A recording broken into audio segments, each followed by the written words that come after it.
오늘은 한낮의 기온도 영하권에 머무는 등 올겨울 최강 한파가 찾아왔습니다. 내일 아침은 오늘보다 기온이 더 떨어져서 수도관 동파 같은 피해가 우려됩니다. 강력한 한파에도 불구하고 오늘도 주말 촛불 집회가 열렸습니다. 박근혜 대통령의 조기 탄핵 촉구와 적폐 청산을 염원하며 분신한 정원 스님의 추모로 진행됐습니다. 익산의 한 스포츠센터가 익산시에 신고도 하지 않고 영업을 하다 적발됐습니다. 익산시가 폐쇄를 검토하면서 회원 1,000여 명의 피해가 우려됩니다. 아내를 살해한 뒤에 차량 화재로 위장한 혐의를 받고 있는 남편이 붙잡힌 지 사흘 만에 범죄 사실을 시인했습니다. 편안한 저녁 시간 보내고 계십니까? JTBC 8시 뉴스입니다. 갑자기 추워진 북극의 찬 공기가 한반도로 밀려와서 올겨울 최강 한파가 찾아왔습니다. 이 한낮에도 영하권의 추위가 계속돼서 겨울 추위를 실감한 하루였습니다. 내일 아침은 오늘보다 더 추워져서 수도관 동파 같은 피해가 우려됩니다. 이승환 기자입니다.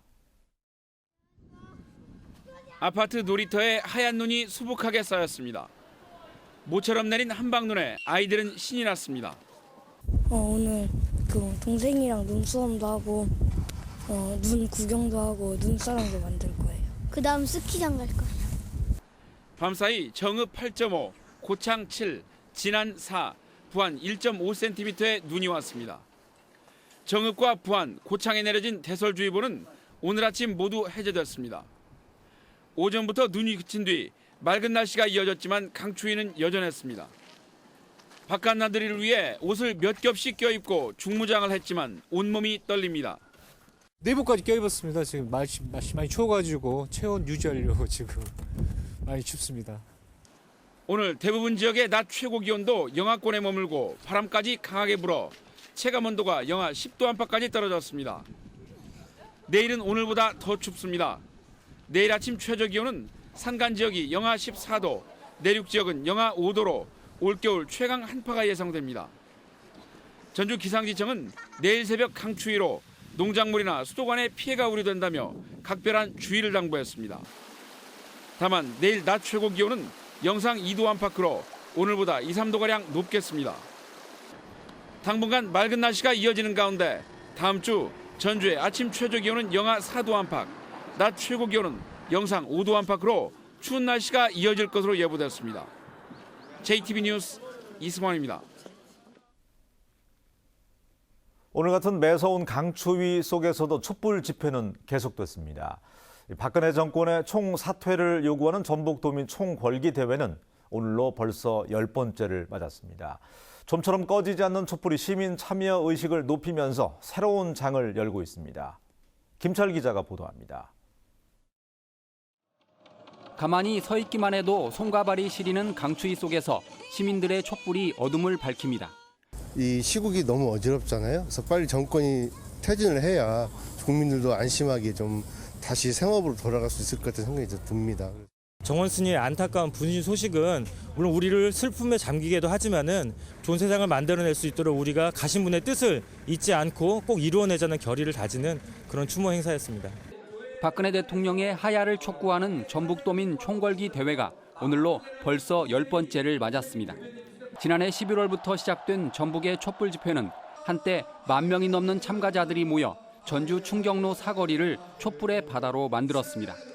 지난달 말부터 장소를 풍남문 광장으로 옮겼지만 촛불은 좀처럼 꺼지지 않고 있습니다. 10번째를 맞은 전북의 촛불 집회는 시민들의 참여 의식을 높이는 새로운 역사를 쓰고 있습니다. 대통령의 이름으로 있는 것조차도 사실은 너무 부끄러운 일인데 빠른 결정 내려지길 엄마로서 바랍니다. 그래서 오늘도 참석한 것이고요. 후손에 부끄럽지 않은 나라를 물려주자는 희망의 촛불이 새해에도 변함없이 타오르고 있습니다. JTBC 뉴스 김철우입니다. 익산의 한 스포츠 센터가 지자체에 신고도 않고 영업을 하다가 적발됐습니다.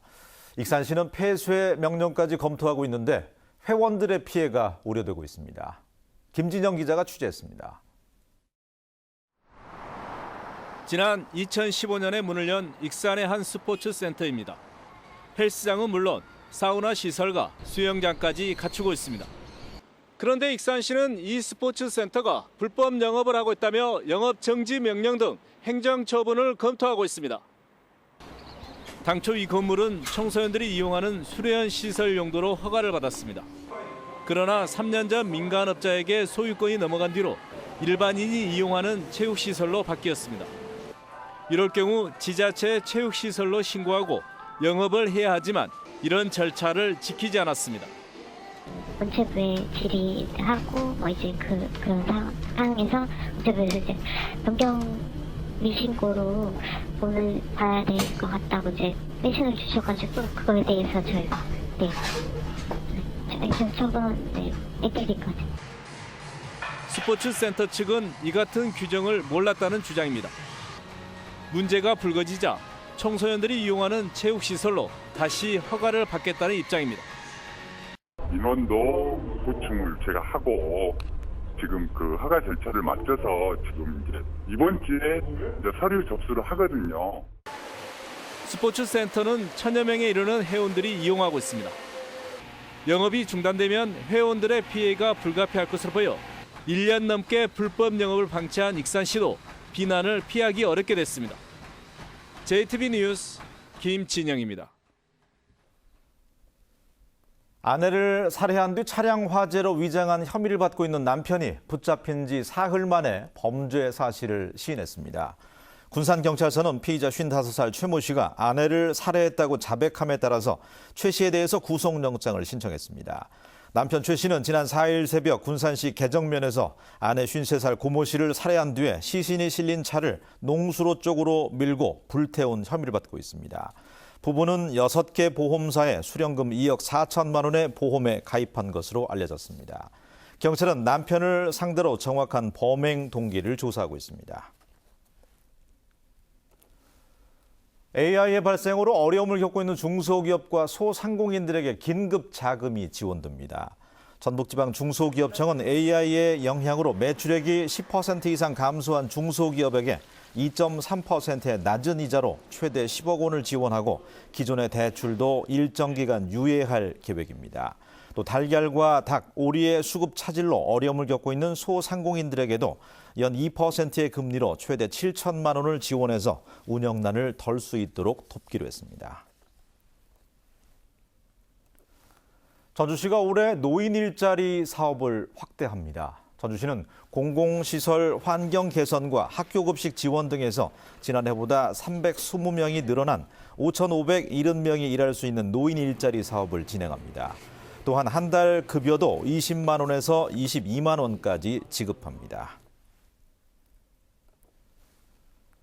익산시가 백제왕도의 정체성을 확립하고 문화관광 자원으로 활용하기 위해서 문화재 보수에 100억 원가량을 투입합니다. 익산시는 올해 108억 원을 들여서 국가지정문화재 12곳과 도지정문화재 15곳, 그리고 전통사찰 3곳 등 모두 30곳의 문화재를 정비해서 더 많은 관광객을 유치하기로 했습니다. 군산시가 올해 관광객 300만 명 유치를 목표로 관광 광역화에 나섭니다. 군산시는 전주와 부안, 고창을 잇는 시간 여행과 서천과 익산을 연계한 상품 등 지역을 벗어난 광역 관광 상품 개발에 힘쓰기로 했습니다. 또 고군산 군도 전면 개통을 앞두고 종합 관광 안내센터와 소공원 등 관광 편익 시설을 정비해서 관광객들의 불편을 줄이기로 했습니다.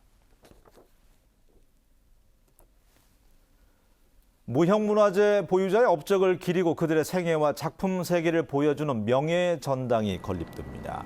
국립무형유산원은 오는 12월까지 무형문화재 전승자들의 업적을 기리고 관련 자료를 전시하며 무형문화재의 공연과 강연 등을 펼치는 명예전당을 건립하기로 했습니다. 국가무형문화재 제도는 지난 1962년에 도입됐으며 지금까지 600여 명이 무형문화재 기능 보유자로 인정됐습니다. 계속해서 오늘의 영상과 SBS 뉴스 함께 하시겠습니다.